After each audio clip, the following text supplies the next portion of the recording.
Hormuz প্রণালী এখন চলমান ইসলামাবাদ আলোচনার সবচেয়ে জটিল ও গুরুত্বপূর্ণ বিষয়গুলোর একটি হয়ে উঠেছে।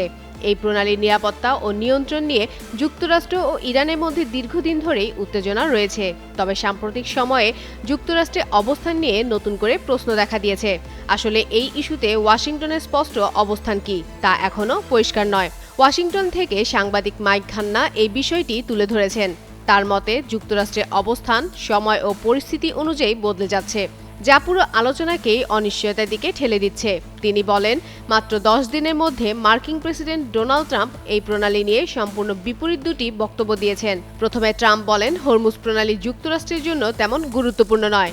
এই পথ দিয়ে যে তেল যায় তা ওয়াশিংটনের প্রয়োজন নেই, বরং অন্য দেশগুলোকেই এর নিরাপত্তা নিশ্চিত করা উচিত এবং ইরানের সঙ্গে সমস্যাও তাদেরই সমাধান করা দরকার। নন ইনভার্টার এসির দামে ঘরে আনুন বিদ্যুৎ সাশ্রয়ী ইনভার্টার এসি। এখন 1.5 ton my one inverter AC মাত্র 48,900 টাকা পাওয়া যাচ্ছে মিনিস্টার শোরুমে।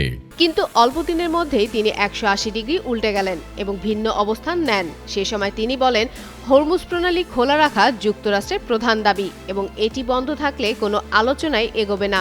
মাইক খান্নার মতে, এই দুই ধরনের বক্তব্য একসঙ্গে মেলানো কঠিন।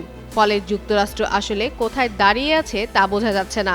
অন্যদিকে ইরান এই প্রণালীর নিয়ন্ত্রণকে তাদের বড় শক্তি হিসেবে দেখে, তাই তারা সহজে এই বিষয়টি ছাড়বে না।